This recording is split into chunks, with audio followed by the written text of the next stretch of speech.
यह video online information से प्राप्त डाटा पर आधारित है। हमने अपनी तरफ से निष्पक्ष रूप से यह जानकारी आप तक पहुंचाने की कोशिश की है। उम्मीद करते हैं आपको फैक्ट आधारित जानकारी ऐसे ही आगे निष्पक्ष रूप से मिलती रहे। जय हिंद। तो जैसा कि हमें पता है, आने वाले कुछ महीनों में इसी साल 7 ऐसे राज्य हैं जहां पर चुनाव होने वाले हैं और इन चुनावों में सबसे ज़्यादा ध्यान जो सबका है वो है उत्तर प्रदेश। तो इस वीडियो में हम सिर्फ उत्तर प्रदेश की बात करेंगे क्योंकि इस समय सबका ध्यान उत्तर प्रदेश राज्य पर है जहां 403 सीटों पर विधानसभा के चुनाव होने वाले हैं। तो जैसा कि हम सबको पता है, 2017 बीजेपी के लिए वो साल था जब उसने यूपी में सत्ता में वापसी की और टोटल 403 विधानसभा की सीटों में उसने 312 सीटें जीतकर सबसे बड़ी पार्टी बनकर उभरी। और बात करें अगर बाकी पार्टियों की, तो बाकी पार्टियां 25% सीटें भी नहीं ले सकी, जिससे ये साफ साफ दिखाई दिया कि यूपी में इस बार बीजेपी का ही डंका बजने वाला था। और बाकी पार्टियां, अगर कांग्रेस की बात की जाए तो कांग्रेस तो सिर्फ 10 सीटों से भी कम सीटों पर वो निपट गई और बाकी सभी पार्टियों ने मिलकर 100 सीटें भी नहीं ली। लेकिन असली कहानी यहीं से शुरू होती है और यहीं से शुरू होती है योगी आदित्यनाथ की सीएम बनने की जर्नी।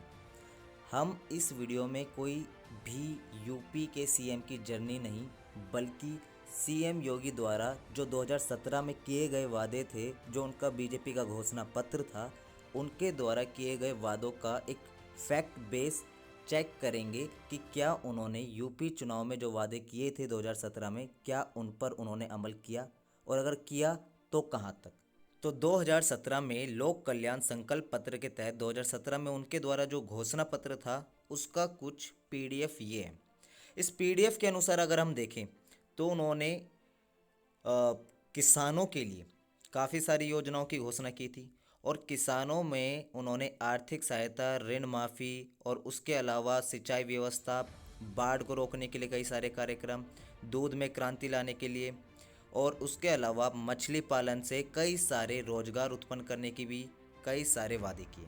उन्होंने कहा कि यूपी में ना गुंडाराज रहेगा ना भ्रष्टाचार रहेगा और साथ ही साथ उन्होंने आने वाले समय में यूपी को बिल्कुल भ्रष्टाचार के खिलाफ मुक्त करने के लिए संकल्प उठाया। इसी में उन्होंने ये भी कहा कि हर युवा को रोजगार मिलेगा और आने वाले समय में लाखों लोगों को रोजगार दिया जाएगा। साथ ही साथ उन्होंने कई लैपटॉप बांटने की बात कही ताकि बच्चे आने वाले समय में अपने पढ़ाई पर ज़्यादा सही तरीके से काम कर सके और उन्होंने 1.5 लाख भर्तियां जो यूपी पुलिस में थी उन्हें भी पूरी करने का वादा किया। तो ये पीडीएफ दिखाती है कि 2016 में ये तय किया गया कि 42 फूड पार्कों को मंजूरी दी जाएगी, जिसमें कहीं भी यूपी का नाम नहीं था। यूपी में उस समय जो इससे पहले सरकार थी उसने ये तय किया था कि एक पार्क यहाँ बनाया जाएगा, लेकिन वो 2017 तक कंप्लीट नहीं हो पाया और उसकी मंजूरी भी पूरे तरीके से नहीं मिल पाई। लेकिन जब यूपी सरकार की बात करें तो हाँ, इस जगह पर चाहे देर से ही सही, लेकिन यहाँ मंजूरी भी मिली है और उस पर काम अभी चल रहा है। एक अन्य योजना और थी जिस पर योगी आदित्यनाथ ने कहा था कि अगले 5 साल में पूरे यूपी में चाहे गांव हो या शहर, हर जगह 24 घंटे बिजली आएगी। और अगर इसकी हम बात करें तो कहीं ना कहीं देखने को मिलेगा कि ग्रामीण इलाकों में 18 घंटे, तहसील क्षेत्र में 22 घंटे और बुंदेलखंड क्षेत्र में 20 घंटे की आपूर्ति की जा रही और औद्योगिक क्षेत्रों में 24 घंटे। तो कहीं ना कहीं जो उन्होंने वादा किया था वो 2022 का चुनावी समय आ चुका है और उससे पहले भी कंप्लीट नहीं हो पाया है। और अब ठीक चुनाव से पहले उन्होंने ये कहा है कि 24 घंटे प्रदेश में बिजली की सप्लाई होगी।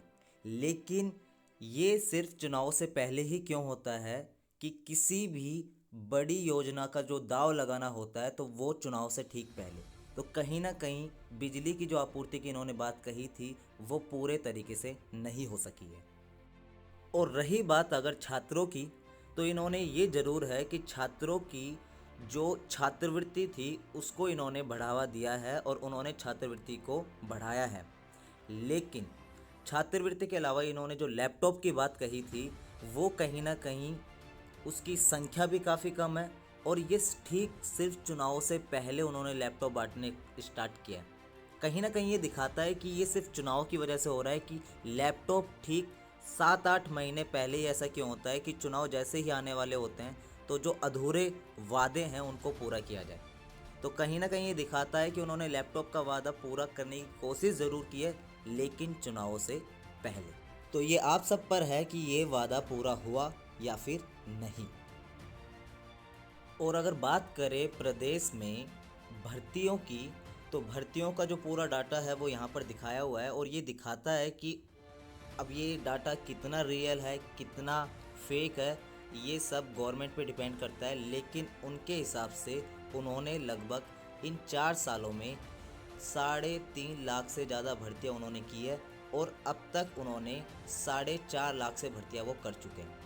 तो ये कहीं ना कहीं अगर ये रियल डाटा है तो ये दिखाता है कि उन्होंने इस पे काम किया है। वहीं अगर प्रदेश की बात की जाए तो यूपी की एक ऐसी पहचान रही है जिसको गुंडा राज के नाम से जाना जाता था, लेकिन अगर हम टाइम्स ऑफ इंडिया की बात करें तो उसकी रिपोर्ट के हिसाब से और नेशनल क्राइम ब्यूरो के हिसाब से देखा जाए तो 2014 से लेकर 2020 में रेप, मर्डर और थेफ्ट के मामले में देखा जाए तो काफ़ी ज़्यादा गिरावट तुम्हें दिखाई देगी। मैं ये नहीं कह रहा कि इसमें काफ़ी ज़्यादा गिरावट है, लेकिन कहीं ना कहीं 2014 के कंपैरिजन में इसमें काफ़ी गिरावट है। तो रेप के अगर 2014 में मामले देखे जाएं और 2020 में, वहीं अगर मर्डर के मामले देखे जाएं और वहीं पे चोरी के मामले देखे जाए तो इनमें कहीं ना कहीं गिरावट है। वहीं अगर बात की जाए तो इन्होंने कहा था कि 10 यूनिवर्सिटी और 25 मेडिकल कॉलेज बनाए जाएंगे और जिनमें से कई सारे ज़िले हैं जिनमें 30 मेडिकल कॉलेज में काम चल रहा है और उसके अलावा 5 यूनिवर्सिटी का निर्माण का रास्ता साफ हुआ है। तो कहीं ना कहीं अगर देखा जाए तो इन्होंने बोला है कि रास्ता साफ हुआ है और इसका मतलब साफ साफ है कि 2022 तक आते आते इन्होंने इस काम को पूरा नहीं किया है। सरकार कहीं ना कहीं 2022 के चुनाव तक अगर अपने काम पूरे नहीं कर पाती है तो उसको वही वादे करने चाहिए जो वो 5 साल में पूरे करे। अगर नहीं कर पाती तो उसे वादे नहीं करने चाहिए। वहीं पर 2017 में उन्होंने एक चुनावी वादा किया था कि 2022 तक आते आते किसानों की जो इनकम है वो डबल हो जाएगी और उसके अलावा जो भी किसान जिनका गन्ने में उनकी जो रकम बकाया है उन सभी को समय पर उनकी बकाया जो रकम है वो मिल जाएगी। लेकिन इन दोनों ही मामले में यूपी सरकार अपने वादे पर पूरा खरा नहीं उतर पाई है और कहीं ना कहीं ये दिखाता है कि यूपी सरकार ने जो किसानों से वादा किया था वो पूरे तरीके से कंप्लीट नहीं हो पाया। यहाँ तक कि उन्होंने ये भी कहा था कि जो बिजली की रकम है वो किसानों के लिए कम होंगे, लेकिन उनके आने के ठीक बाद 2 या 3 बार लगातार बिजली के बिल भी बढ़ाए गए और अब 2022 के चुनाव से ठीक पहले वो कम कर दिए गए, जो ये दिखाता है कि ये सारा का सारा सिर्फ एक चुनावी खेल है। तो अब ये आपका फैसला है कि आप तय करें कि योगी आदित्यनाथ और बीजेपी के द्वारा 2017 में किए गए कितने वादे पूरे हुए और कितने वादे पूरे नहीं हुए। तो उम्मीद करते हैं कि आपको आज की हमारी ये वीडियो पसंद आई होगी। अगर आपको ये वीडियो पसंद आती है तो इसको लाइक करें, शेयर करें, सब्सक्राइब करें और सब्सक्राइब करना ना भूलें। उससे हमें ये पता चलता है कि आपको हमारी वीडियोस पसंद आ रही हैं। और अगर अगले टॉपिक पे या किसी और टॉपिक पे आपको वीडियो चाहिए तो कमेंट करके हमें बताइए कि अगली टॉपिक क्या हो, किस टॉपिक पे हम वीडियो बनाएं। धन्यवाद, आज के लिए सिर्फ इतना ही।